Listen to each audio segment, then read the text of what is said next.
Sorry. Okay. It's amazing to be here with all of you today. I really appreciate your presence here. Thank you for having me. I will say that given my own path and my own kind of set decisions that led me here today, this is actually very humbling for me. I'd like to share a bit of my story today with all of you, and we can reflect a little bit on why, medically, access to safe and legal abortions is really important to each and every one of us, regardless of whether or not we are people who can indeed get pregnant. I provide abortion care in my primary care practice, as well as in a standalone abortion clinic nearby. Thank you. All of the work that I do with patients is meaningful, it's rewarding, but I'll admit that being able to offer this full spectrum of reproductive health care to my own patients, some of whom I've known for many years, does feel particularly profound. I'm sure that all of you at some point have interacted with the medical system. My hope is that those experiences have been positive, but for some of you, I can imagine that they may have been frustrating, confusing, or frightening. To me, being a primary care physician is more than just knowing anatomy or pathology or pharmacology. It's accepting responsibility for deconstructing barriers to care for my patients. It is the privilege of my profession to celebrate the joyful moments in the lives of patients, but physicians also bear witness to our patients in their times of sadness, grief, and suffering.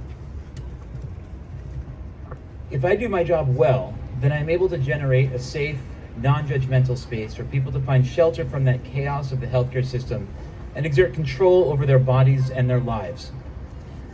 I have learned that no one approaches abortion care flippantly.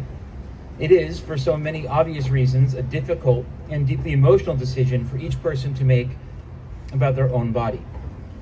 And for those of us providing abortion care, we take very seriously the responsibility to do so with empathy, respect, and skill. And given the various laws and restrictions that have swept across our country, especially since the ill-conceived and clearly misogynistic Dobbs decision last year, those of us practicing in states like Massachusetts, Illinois, New Mexico, and California are seeing patients now having to travel to us from farther and farther away. Indeed, in preparing to speak with you all today, I was reminded of a patient that I saw a few months ago, who herself actually was a physician, practicing in a state that had eliminated access to the services that she needed. She flew all the way to Massachusetts to terminate a pregnancy that was desired, but which her medical team at home knew very certainly would not survive outside the uterus. And while her doctors told her that they knew that she needed to terminate the pregnancy because carrying that would present immense danger to her, because there was still a heartbeat, they were forbidden by law from offering the care that she and her team knew that she needed. Yeah.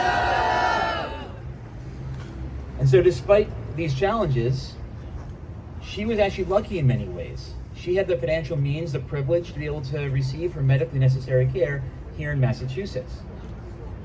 But imagine all the people for whom access to this medically necessary care is now farther and farther out of reach due to finances, laws, inability to travel, laws, language barriers, the stupid laws, and a litany of other reasons, like the laws. It is for these people here in Massachusetts and across the country that we are obligated to continue fighting for such basic rights, such as when and for what reason we seek medical care. I'm going to be honest, when I began my own journey to becoming a physician, working in primary care and providing abortions was certainly not part of my plan at all. Actually, my initial plan around age 5 was to be a dinosaur, but turns out you can't do that. By the time I got to medical school, I was actually certain that I was going to become a cancer specialist, but that didn't happen either. During the first weeks of medical school, I was searching for an opportunity to live my values, instilled largely by my parents, and pursue some form of advocacy. So I joined a group called Medical Students for Choice. It's an amazing group, by the way. I'm sharing this because it was a decision that altered the entire arc of my career. I was inspired by the people that I met in the world of pro-choice advocacy. This was really the first time that I truly understood the beauty and power of a collective need for action. The first time that the commitment and passion of my friends and mentors had such a deep psychological impact. It was also the first time that I felt that I was entering not just a career, but a calling with the potential to meaningfully change people's lives while imparting large-scale social improvement of the world around me. And so I altered my own trajectory and pursued training to become an abortion provider. This brings me to the core of what I wanted to say to you all today. This anniversary now marks a day that is laden with sadness and regret.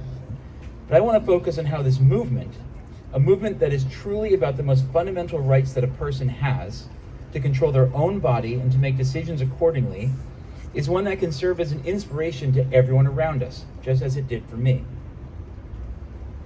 So just as I was inspired, I challenge each of you to be that beacon for the people around you. If you work in healthcare, and we're in Boston, I imagine like someone out here works in healthcare, then I would emphasize that you, like me, have a particular responsibility, no matter what your role is in the healthcare system, to stand up for the fundamental rights of all of our patients.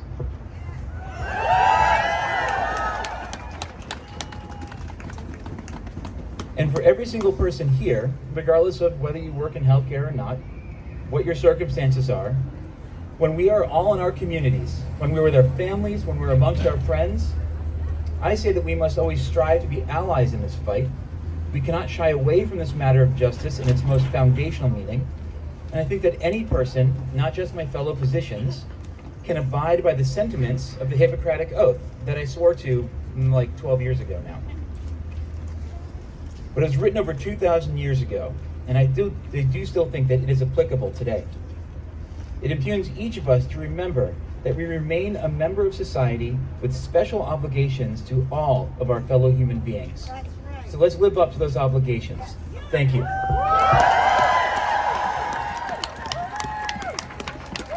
Thank you, Dr. Hoffman.